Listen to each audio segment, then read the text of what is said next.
성경 말씀 디모데전서 4장 11절부터 16절까지 말씀입니다. 너는 이것들을 명하고 가르치라. 누구는 이제 연성을 열심히 여기지 못하게 하고 오직 말과 행실과 사랑과 믿음과 정결에 있어서 믿는 자에게 보이되어 내가 이럴 때까지 읽는 것과 권하는 것과 가르치는 것에 전념하라. 내 속에 있는 은사 곧 장로교회에서 안수받을 때 예를 통하여 받은 것이 가볍게 여기지 말며 이 모든 일에 전심전력하여 너의 성숙함을 모든 사람에게 나타내게 하라. 내가 내 자신과 가르침을 살펴 이 일을 계속하라. 이것을 행함으로 내 자신과 내게 듣는 자를 구원하리라. 아멘. 디모데 전서는 사도 바울이 그 영적 아들인 디모데에게, 에베소에서 목회하고 있는 디모데에게 목회를 돕고자 보낸 서신입니다. 지극히 개인적이며 지극히 지역적인 서신이라는 것입니다. 그럼에도 불구하고 이것이 성경에 포함이 되어서 예수 그리스도를 믿는 자들에게 영원히 복된 말씀으로 우리에게 전달되는 것은 그것이 한 지역에 한정된 말씀이 아니요 한 개인에게 한정된 말씀이 아니기 때문에 그렇습니다. 오늘 우리가 보는 본문은 목회자 디모데에게 명하여 가르칠 것을 당부하고 있는 내용입니다. 가르치라라는 내용입니다. 이것을 염두에 둔다면 목회자들에게 적용되거나 아니면 교회의 지도자들에게만 적용될 수 있는 한정적인 문구라고 생각될 수 있습니다. 그러나 오늘 우리가 보는 이 본문은 목회자나 그리고 가르침을 전달하는 자에게만 한정된 것이 아닙니다. 왜냐하면 첫 번째로 예수 그리스도께서 우리들에게 명령하신 바 마태복음 28장 20절 내가 분부한 모든 것을 가르쳐 지키게 하라 명하셨습니다. 가르쳐 지키게 하라.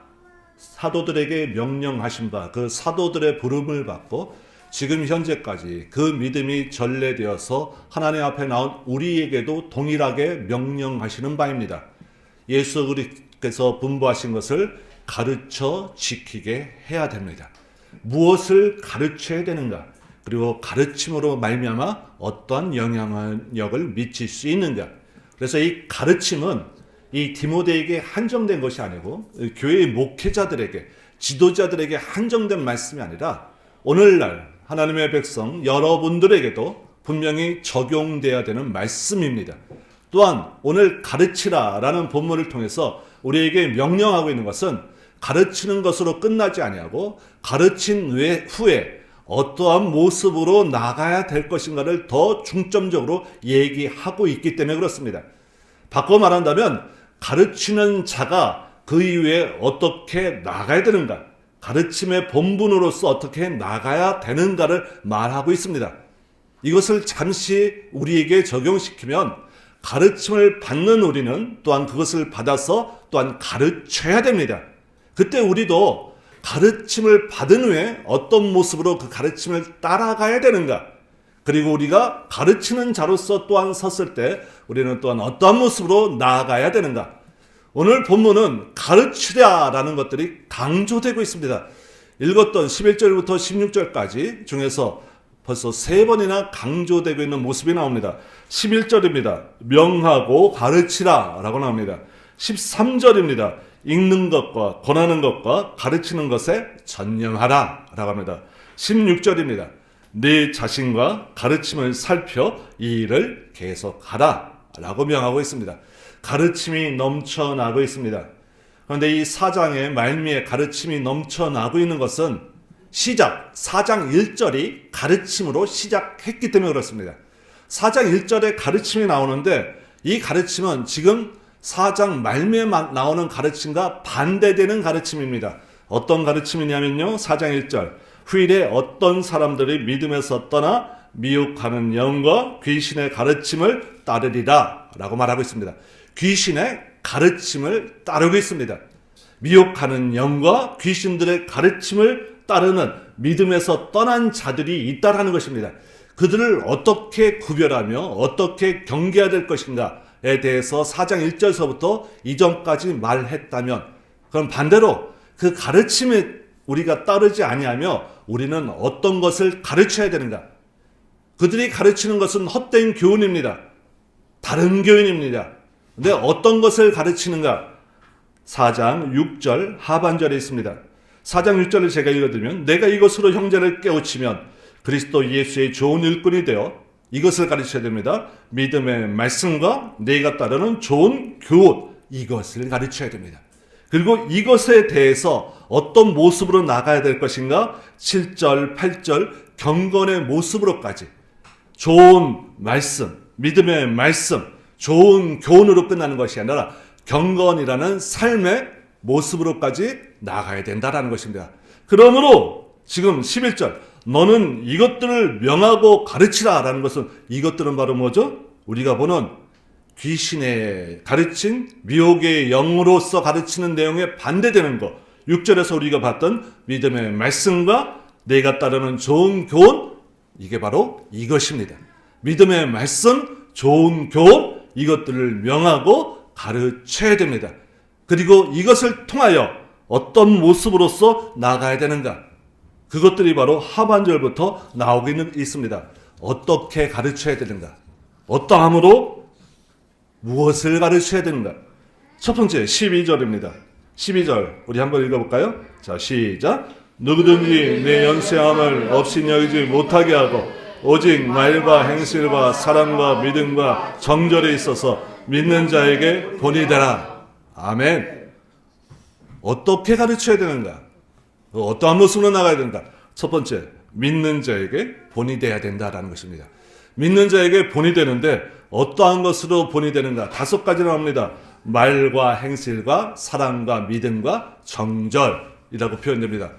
무엇과 무엇으로 이렇게 되어 있는데요. 이걸 바꿔 말하면 믿음 안에서, 말 안에서, 행실 안에서, 또한 다른 것으로 보면 말로, 행실로, 사랑으로 이렇게 해석될 수 있습니다. 여기서 나오는 말과 행실은요, 어떤 도덕적인 면을 강조하는 거죠.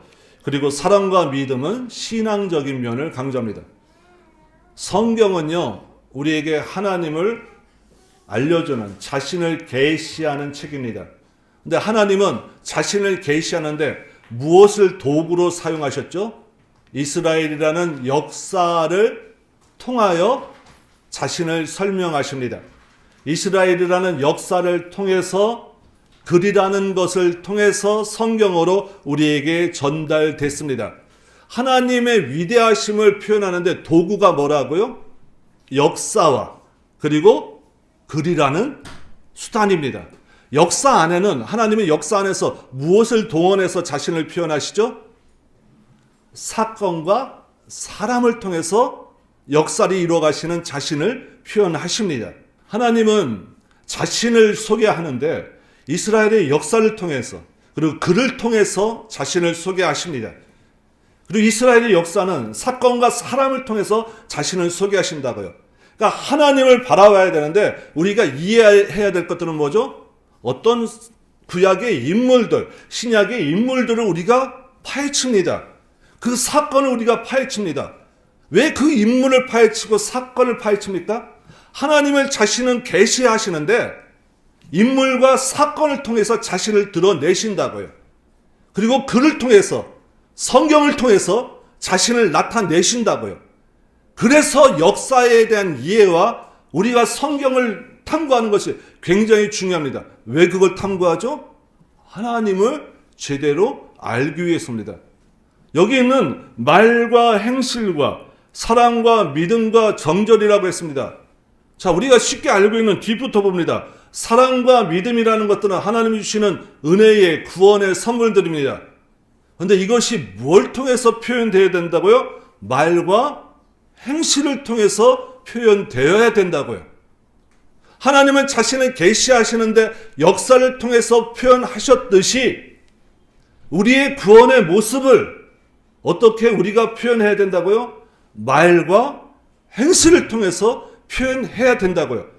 그래서 우리의 말과 행실은 우리 구원의 표징입니다. 그리고 구원받은 증거를 나타내는 우리의 아름다운 모습들이어야만 합니다. 그래서 우리가 신앙생활을 한다면 말하는 것, 행동하는 것 굉장히 중요합니다.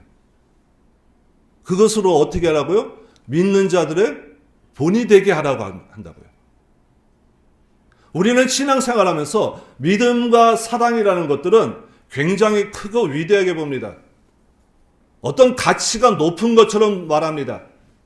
근데 거기 나오는 말과 행실에 대해서는 어떻게 하죠? 믿음과 사랑만큼 여러분들이 중요시하게 여깁니까? 그렇지 않습니다.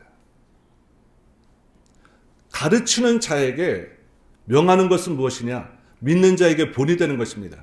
그렇다면 가르침을 받는 우리들도 역시 믿는 자의 본으로 나가야 됩니다. 그때 맨 처음에 말하는 게 뭐죠? 믿음과 사랑을 우리가 하나님께 받습니다. 근데 그것들을 표현하는 표현 양식이 뭐라고요? 말과 행실이어야 된다 하는 것입니다. 데살로니가전서 1장 5절로 가봅니다. 복음이 우리에게 전달되어서 어떠한 모습으로 나오는가? 그것이 1장 5절에 있습니다. 이는 우리 복음이 너희에게 말로만 이른 것이 아니라, 우선 말로써 그들에게 복음이 이루어집니다. 가르치는 거죠. 또한 능력과 성령과 큰 확신으로 된 것입니다. 복음이 말을 통해서, 설교자의 말을 통해서, 복음 전파하는 자의 말을 통해서 전파되는데, 이것이 그걸로만 그친다면 그냥 세상적인 말이죠. 그런데 하나님께서 거기다 어떤 힘을 더해 주시죠? 능력과 성령의 큰 확신을 말씀을 듣는 자에게 부어주십니다. 자, 그렇다면 말씀을 듣는 자들은 어떠한 모습으로 나가는가? 그게 바로 뒷구절입니다. 우리가 너희 가운데서 너희를 위하여 어떤 사람이 된 것, 너희 가운데 어떤 사람이 된 것, 바로 뭐죠? 전하는 자로서, 말을 전하는 자로서 어떤 모습으로 나간 것, 삶의 모습으로 나간 것을 너희가 안다라는 것입니다. 이걸 배운 데살로니가의 교인들은 똑같이 전해준 사람들과 똑같은 모습으로 나갔습니다. 그게 바로 너희를 위하여 어떤 사람이 된 것의 모습이 바로 무엇이냐? 3절입니다. 어떠한 모습이죠? 믿음의 역사, 사랑의 수고, 소망의 인내. 나는 하나님이 원하시는 열매, 성령의 열매들로 나타납니다. 근데 이런 것들이 그들의 삶을 통해서 나타난다고요. 삶을 통해서 나타나는데 여러분들 믿음의 역사와 사랑의 수고와 소망의 인내들이 첫 번째 표현되는 것들이 뭐죠? 말과 행실 가운데 믿음과 사랑이 표현되는 것입니다. 소망의 인내도 역시 말과 행실을 통해서 어떠한 모습으로 주님께 인내하며 나가고 있는가? 인내한다는 자가 하나님 앞에서 무릎으로 무릎 꿇지 아니하고 세상과 연락하며 나간다면 소망의 인내가 있는 것입니까? 행실이 반드시 뒷받침되어야 되며 말이 그 가운데 뒷받침되어야 됩니다. 한 구절만 더 찾아봅니다. 야고보서입니다. 야고보서는 우리에게 믿음과 또한 믿음과 동반된 우리의 행위의 모습이 둘 다 중요함을 우리에게 강조하고 있습니다. 그 가운데 야고보서 3장 보십시오. 우리가 다 실수가 많으니 만일 실수가 없는 자라면 곧 온전한 사람이라 능히 온몸도 근래 씌우리라. 4절 또 배를 보라. 그렇게 크고 광풍에 밀려하는 것들을 지극히 작은 키로서 사궁의 뜻대로 운행하나니 이와 같이 혀도 작은 지체로 돼 큰 것을 자랑하도다. 성경 말씀 가운데 지금 야고보서 3장은 특별히 우리에게 뭘 말하고 있죠? 말과 말에 따른 행위의 모습들 분명히 말합니다. 신앙생활에 있어서 말과 행실 매우 중요합니다. 믿음과 사랑과 같은 가치입니다. 왜요? 믿음과 사랑이 어떤 모습으로요? 말과 행실을 통해서 우리에게 전달되기 때문에 그렇습니다. 그래서 한 교회 안에서 지체된 우리가 한 믿음과 사랑의 수고 가운데 나간다고 한다면 우리 가운데 세워주는 말 그리고 남을 격려하는 모습들 매우 중요하다는 것입니다. 그리고 이것이 바로 무엇이죠? 이게 디모데에게 명령하고 있는 믿음의 말씀과 좋은 교훈의 바른 모습들이에요. 오늘날 한국교회가 사라져가고 있는 것들, 많이 있습니다. 그 가운데 성경을 우리가 많이 읽고 해석합니다. 뭐 TV도 있고 라디오도 있습니다. 근데 뭐가 사라지고 있죠? 이전보다 말씀을 전하는 것들, 방송들도 풍부해졌습니다. 근데 뭐가 사라져가고 있습니까? 이 믿음과 사랑으로 기본이 된 말과 행실, 나오는 것들, 이것이 사그러드니까 사회에서 걱정거리가 돼가고 있습니다. 우리가 회복돼야 될 것, 믿음이죠. 그리스도께서 주신 사랑이죠. 근데 이것이 무엇을 통해서 회복된다고요? 말과 행실을 통해서 우리에게 표현된다고요. 우리 믿음의 모습은 여러분 안에서만 있는 것이 아닙니다. 표출되는 것입니다. 그게 뭘로요? 말과 행실로요. 이것에 우리의 성숙함이 없다면 여러분의 믿음의 진보도 없습니다.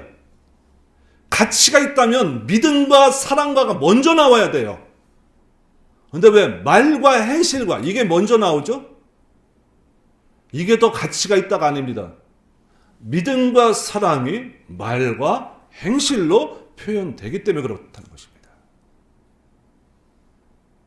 여러분들 우리 성도들 가운데 교제도요. 여러분들의 사랑도 어떻게 할 수 있습니까? 표현해야 알죠. 그렇죠? 교인들끼리의 사랑도 표현해야 합니다. 부부간의 사랑도 표현해야 하는 거죠. 뭐 뻔한 거 뭘 그걸 표현하느냐. 문제가 거기서부터 일어나는 거 아닙니까? 우리가 받은 은혜 어떻게 하라고 그랬죠? 가르침을 받았으면 믿는 자의 본이 되라고 합니다.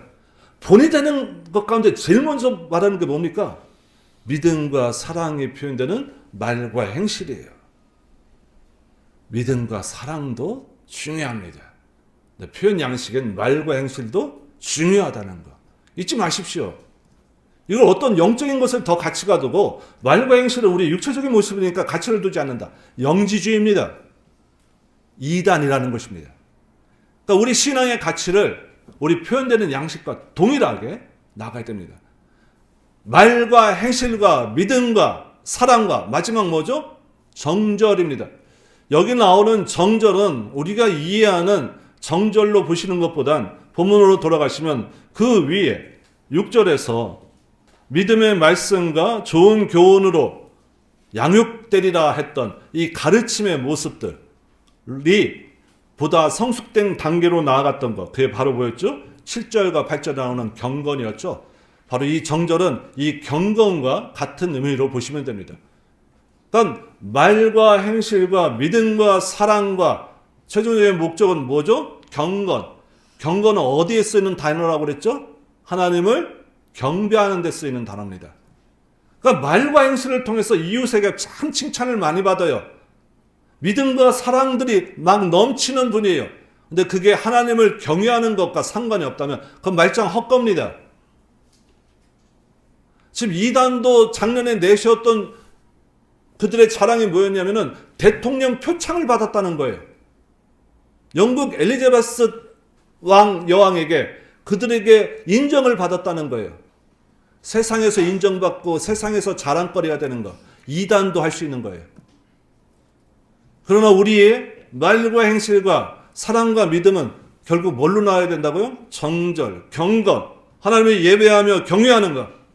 이것으로 나가야 됩니다. 자, 이러한 것들이 우리 안에 갖추어지려면 여러분의 수고와 노력으로 가능합니까? 그 전에 뭔가 채워져야죠. 그렇죠? 뭐가 채워져야 됩니까? 여러분들의 은혜가 넘치면 말과 행실이 참 아름답게 나올 수밖에 없잖아요. 그렇죠? 그래서 지금 그 다음에 말하는 게 뭐냐? 13절. 내가 이럴 때까지 읽는 것과 권하는 것과 가르치는 것에 전념하라 라는 것입니다. 여기 읽는 것은 그냥 낭독하는 거라고 생각하면 됩니다. 에스라서를 보시면 바벨론 포로로 갔다 돌아온 이스라엘 백성들이 하나님 앞에 성전을 짓고 그 다음에 느헤미야서를 통해서 성벽을 짓습니다. 그때 그들 가운데 새로운 부흥이 일어나게 됩니다. 그 부흥의 원동력이 무엇이냐? 하나님 말씀을 읽는 거였어요. 읽음으로 말미암아 하나님이 역사하십니다. 예수님의 첫 설교 누가복음 4장 이사야서의 61장을 본문으로 해서 그것을 쭉 읽으셨습니다. 한마디 덧붙이십니다. 이것이 너희에게 응했느니라. 그 다음에 예수님의 말씀을 전하죠. 하나님의 말씀을 읽는 것, 그 자체만으로도 능력이 있습니다. 그리고 그것을 통하여 그 다음 것으로 넘어가야죠. 권하는 것. 읽는 것으로 끝나는 것이 아니라 권하는 것. 남에 대해서 이것의 말씀을 근거로 하여 하나님 말씀으로 교훈하는 것. 그리고 가르치는 것. 그래서 기독교는 성경 말씀을 읽고 그것을 권하고 가르치는 것에 우리의 설교의 본 모습을 갖습니다. 성경 말씀을 놓고 제가 다른 얘기하는 거 아니지 않습니까? 그렇죠? 이 구절을 바탕으로 해서 우리 기독교는 성경 중심의 메시지를 전하는 것을 최고의 가치로 말씀 전하는 것에 포인트를 맞추고 있습니다. 그 중에 맨 처음이 뭐라고요? 읽는 것. 굉장히 중요합니다. 그리고 그 읽는 것을 통하여 여러분들이 남을 권하는 것, 가르치는 것까지 가셔야 됩니다.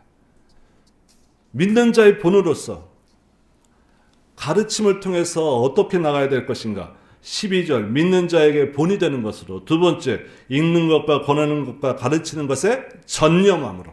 전념이라는 것들은 그 예수 그리스도께서 기도하셨을 때 이 땀방울이 핏방울이 돼서 변하듯이 그런 표현과 마찬가지입니다. 목숨 걸고 하는 것입니다. 기독교인이 되는데 어떻게 하루에 한 장 이상 성경을 못 읽습니까? 우리 교회의 개인적인 목표가 1년 1독입니다. 잘하고 계시죠? 우리 주일학교 아이들에게도 권하고 있습니다. 성경 읽는 것. 읽어야 거기에서 어떤 하나님이 우리에게 주시는 교훈들, 그리고 성령의 감동들, 그것으로 우리의 삶의 새로운 힘들을 얻을 수가 있죠.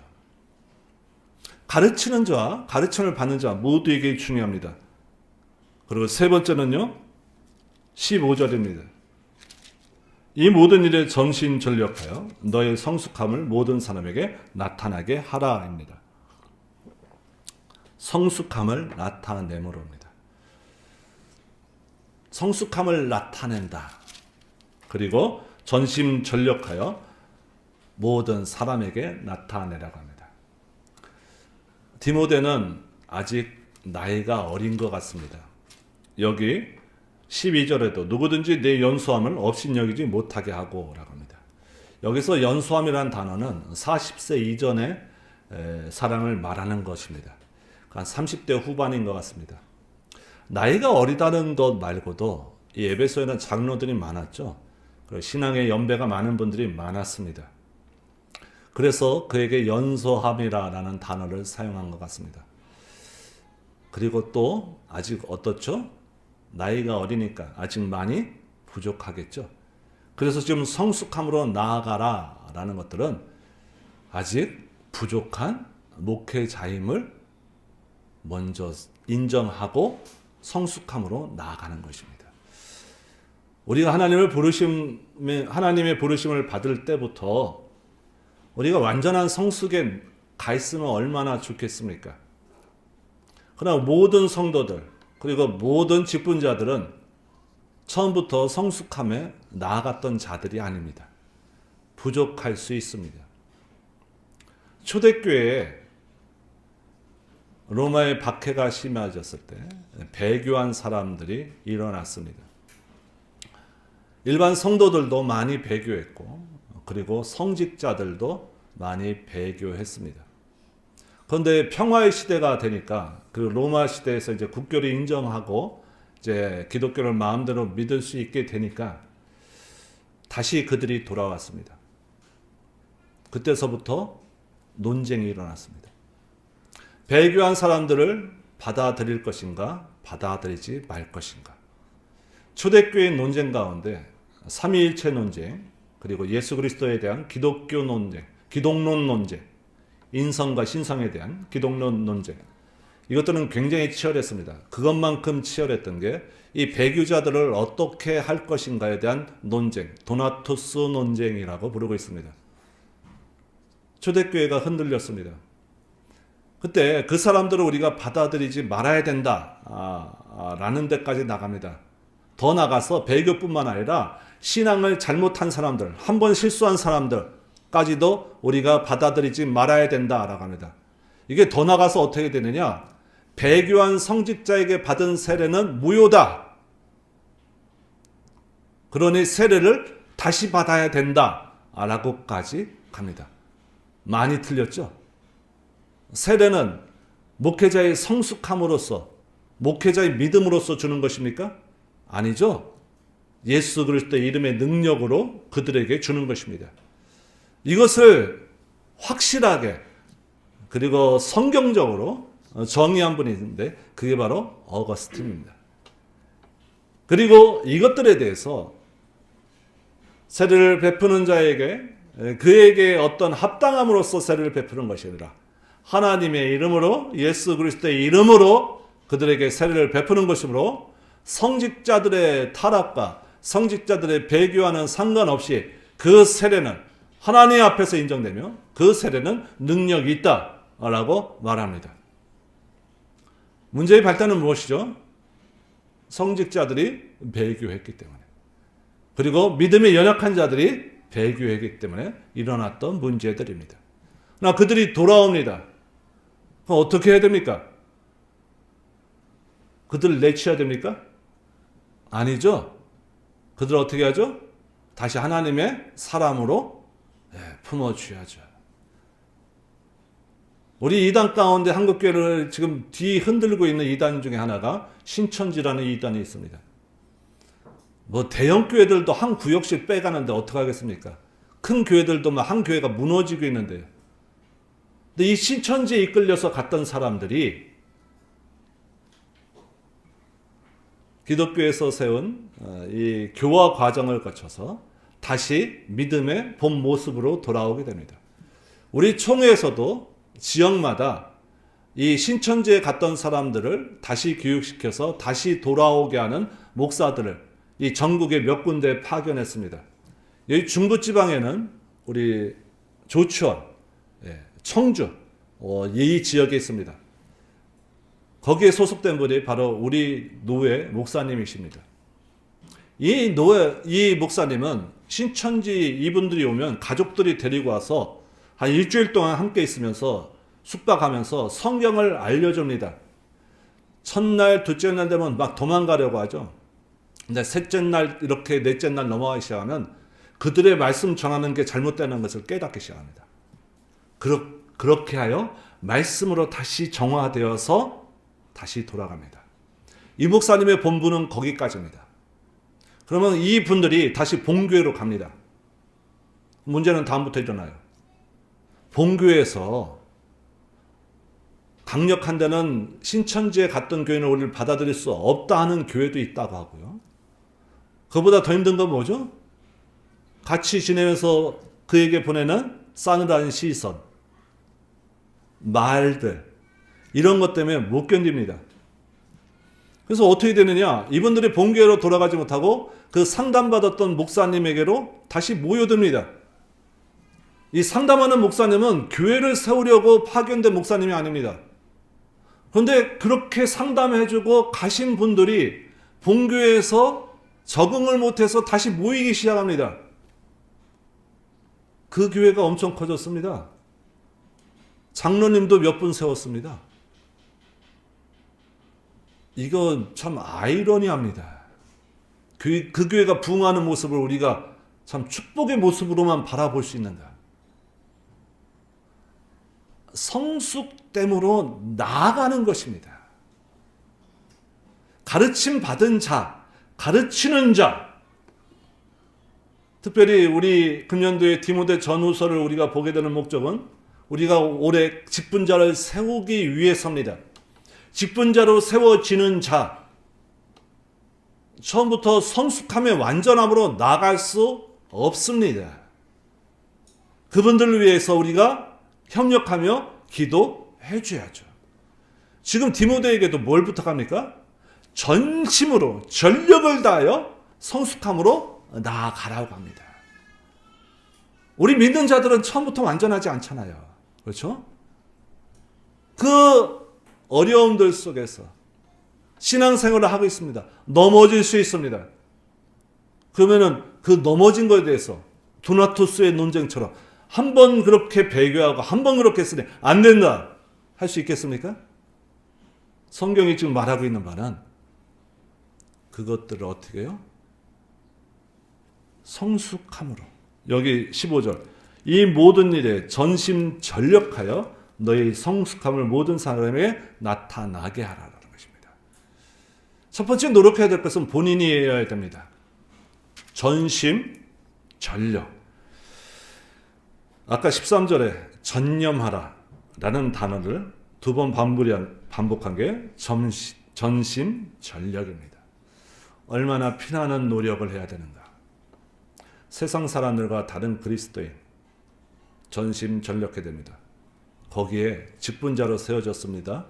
더 피나는 노력을 해야 됩니다. 거기에 지도자로 세워졌습니다. 피를 깎는 노력이 있어야 됩니다. 성숙함으로 나아가야 됩니다. 그러함에도 불구하고 그분이 아직 성숙하지 못하다면 어떻게 해야죠?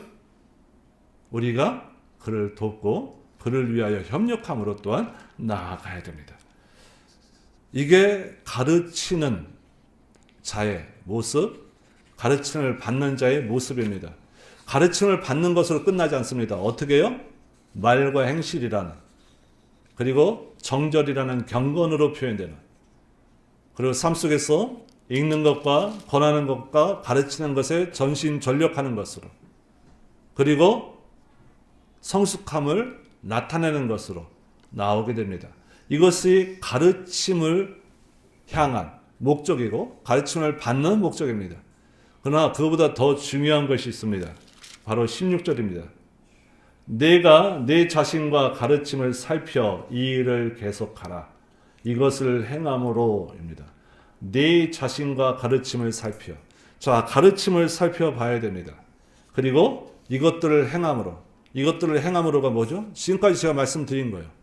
믿는 자들의 본이 되는 것, 읽는 것, 그리고 권하는 것, 가르치는 것에 전념함으로, 그리고 전심전력하여 성숙함을 나타내는 것으로 하는 모든 행위들을 말합니다. 이 행함으로 16절 내 자신과 내게 듣는 자를 구원하리라 합니다. 자, 우리는 구원을 무엇으로 받습니까? 믿음으로 받죠. 하나님이 주신 은혜의 선물로 받습니다. 근데 지금 사도 바울이 말하는 것은 뭐죠? 행함으로 내 자신과 내게 듣는 자를 구원하리라 라고 말합니다. 우리의 구원은 오직 하나님의 선물입니다. 그리고 예수 그리스도의 보혈로만 우리의 구원이 확증될 수 있습니다. 그리고 그 보혈의 능력을 믿는 것, 이 거듭남으로 주님께 나아가는 자들이 하나님 앞에서 구원받은 자들입니다. 그런데 지금 여기서 말하는 행함은 뭐죠? 믿는 자들은 그의 삶 속에서 이 믿음을 바탕으로 믿음의 표현의 모습으로 삶으로 그들이 나타내야 됩니다. 그럴 수밖에 없는 사람들이 그리스도인입니다. 빌립보서 2장 12절 두렵고 떨림으로 너희 구원을 이루라 합니다. 믿음으로 구원받고 사랑의 선행으로 그것을 확인하는 존재가 바로 그리스도인입니다. 그러니까 우리가 구원받는 것은 그냥 믿습니다. 아멘으로 끝나는 것이 아니라 두렵고 떨림으로 매일매일 여러분의 구원을 완성해야 됩니다. 세례 받고 성참 받아도 여러분들의 믿음이 구원의 완성을 위하여 제대로 나가지 못한다면 하나님께서 기뻐하시지 않습니다. 특별히 가르치는 자와 가르침을 받는 자 모두에게 중요한 것입니다.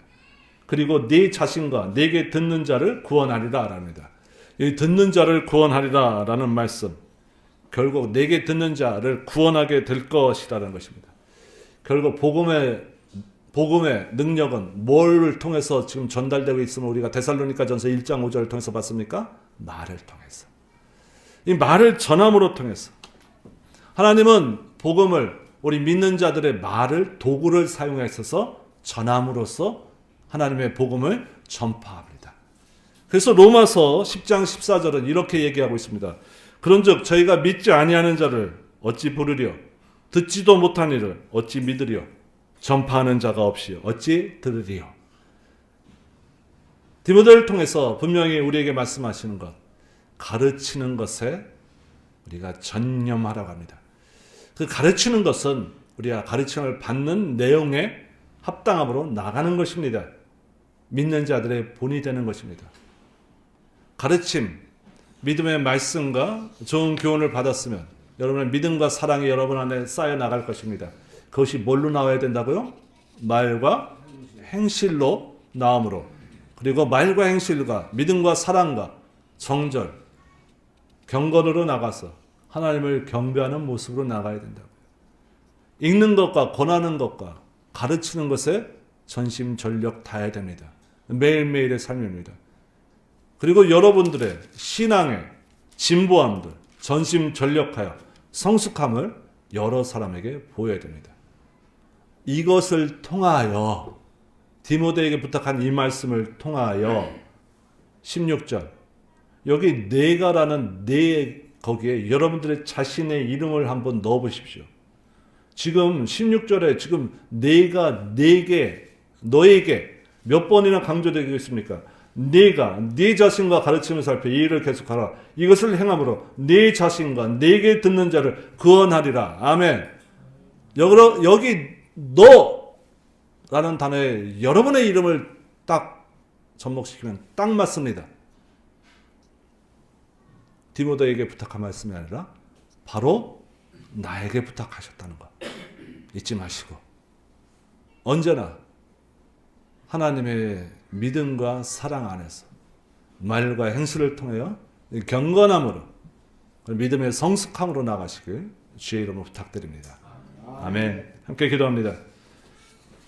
하나님 아버지, 우리를 하나님의 백성으로 선택해 주시고 우리가 하나님을 알기 전에 먼저 사랑하여 주셔서 하나님의 귀한 백성으로 우리를 세워주셨음에 참으로 감사합니다. 구원으로 우리의 신앙의 마침이 아니라 구원을 위하여 성숙함으로 나가기를 부탁하시는 하나님의 분부의 말씀을 오늘 우리가 배우었습니다. 아버지여, 믿는 자들에게 본이 될 수 있도록 우리 말과 행실과 믿음과 사랑과 정절에 있어서 늘 성령의 도우심을 받아 하나님이 기뻐하시는 길로만 갈 수 있도록 도와주시옵소서. 우리가 아직 부족합니다. 믿음의 성숙함을 위하여 전심전력을 다할 수 있도록 도와주시옵시고 우리를 통하여 하나님 나라가 확장되는 일에 우리를 사용하여 주시옵소서. 예수님의 이름으로 기도드리옵나이다. 아멘.